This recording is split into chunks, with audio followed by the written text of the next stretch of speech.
हम लोग गुणनखंड प्रमेय पर आधारित प्रश्नावली 2.4 के प्रश्नों को हल कर रहे हैं।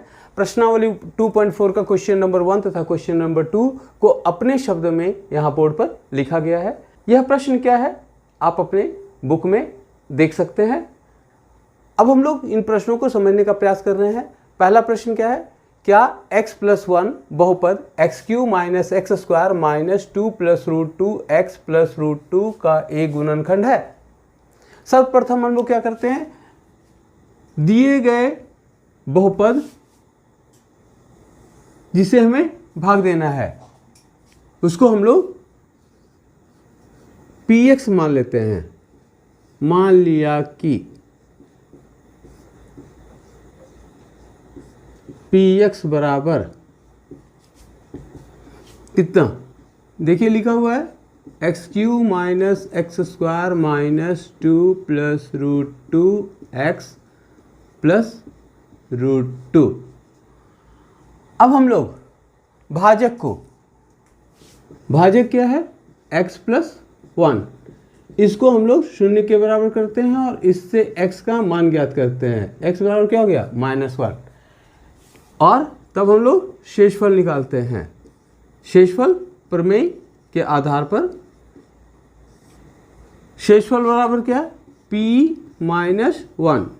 -1 क्यों, क्योंकि x का मान -1 आया और x की जगह पर -1 रखा, इसलिए जहां जहां आपको x दिख रहा है वहां पर क्या रखना होगा -1, और घात जैसा है वैसा ही लिख देना होगा। ठीक है, अब इसको क्या करना होगा, हल करना होगा। तो -1 का क्यूब -1, -1 का स्क्वायर 1, और यहाँ पर माइनस पहले से साइन इसीलिए -1, फिर माइनस माइनस प्लस 1 × 2 2 + √2 फिर प्लस √2। इसको हल कीजिए। -1 दो बार, -2 + 2 + √2 कितनी बार, 2 बार, इसीलिए 2√2 +2 - 2 0। उत्तर क्या हो गया 2√2। क्या यह 0 के बराबर है, नहीं है, इसलिए लिखेंगे नॉट इक्वल टू 0, 0 के बराबर नहीं है। इसलिए x+1 बहुपद, किसको हम लोग इस बहुपद को क्या माने थे px, तो बहुपद px का एक गुणनखंड है कि नहीं है, एक गुणनखंड नहीं है।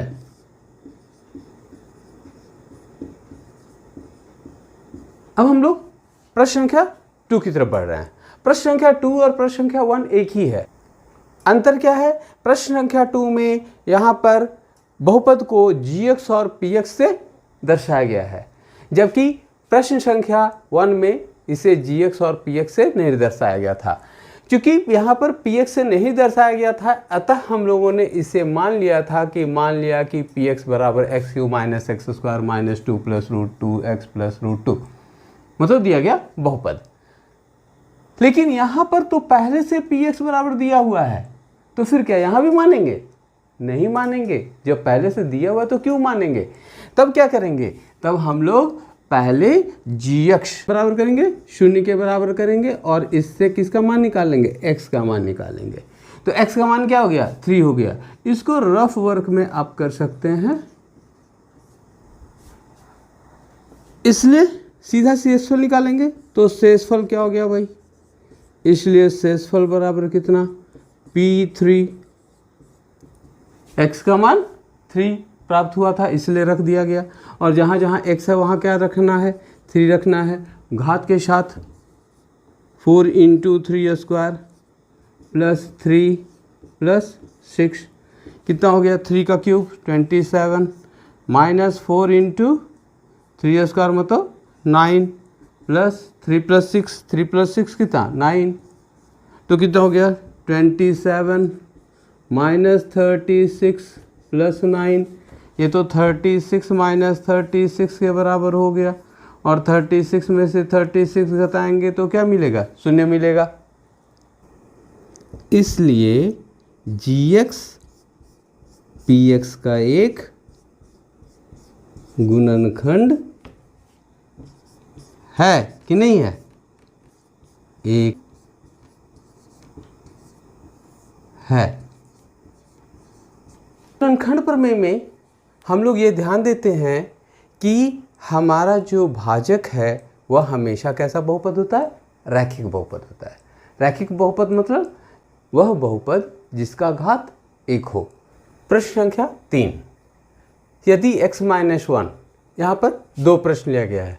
px बराबर 2x² प्लस kx प्लस √2, दूसरा px बराबर kx² माइनस √2x प्लस 1 का एक गुणनखंड है, तब k का मान ज्ञात कीजिए।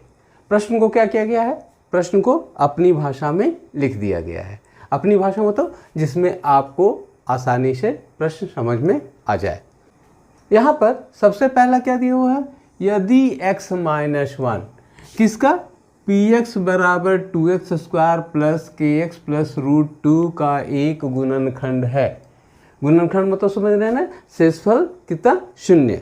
तो शेषफल शून्य। यहाँ पर सबसे पहले भाजक कौन? x - 1 क्या किया? इसको 0 के बराबर कर दिया। इससे क्या प्राप्त हुआ? x बराबर 1।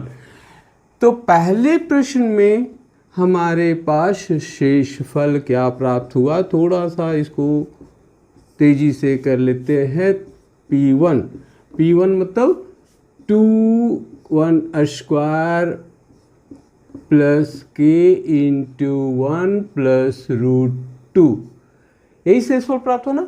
लेकिन x - 1 क्या है? px का गुणनखंड है।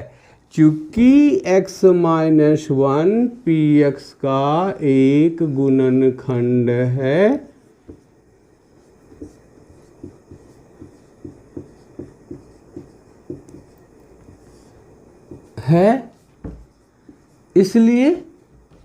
इसलिए क्या हो गया?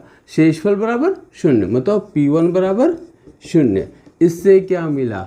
2 प्लस k प्लस √2 बराबर 0। कहाँ से आया? देखिए, इसको अगर हल करेंगे तो 2 into 1² 2 plus k into 1k plus √2, यही किसके बराबर हो गया? 0 के बराबर हो गया। इसलिए k का मान कितना हो गया? -2 माइनस √2। ठीक है। इस प्रकार के प्रश्न आपके बोर्ड परीक्षा में आते ही आते हैं। और आपको क्या करना है? इतना लिखना है नहीं, क्योंकि आपका क्वेश्चन तो ऑब्जेक्टिव टाइप का होता है। आप कितना फास्ट इसको निकाल सकते हैं वो आपके प्रैक्टिस पर डिपेंड करेगा। इसी का दूसरा प्रश्न में शेषफल क्या हो गया? शेषफल बराबर p1 और a किसके बराबर? 0 के बराबर। क्यों? क्योंकि x - 1 px का एक गुणनखंड है, और गुणनखंड तभी होगा जब शेषफल क्या होगा? 0 होगा। तो शेषफल 0। और p1 कितना हो गया? p1 देख लीजिए, k into 1² minus √2 into 1 plus 1, और ये किसके बराबर हो गया? 0 के। हल करेंगे तो कितना हो गया? k माइनस √2 प्लस 1 बराबर 0। इससे हमारा k का मान क्या हुआ? √2 माइनस 1। यही उत्तर हो गया। आप अगर अभ्यास करेंगे तो आसानी से तेजी से इसको हल कर पाएंगे। बच्चों, आपको मेरा यह वीडियो कैसा लगा ज़रूर कमेंट करें। अब मिलेंगे अगले वीडियो में। धन्यवाद।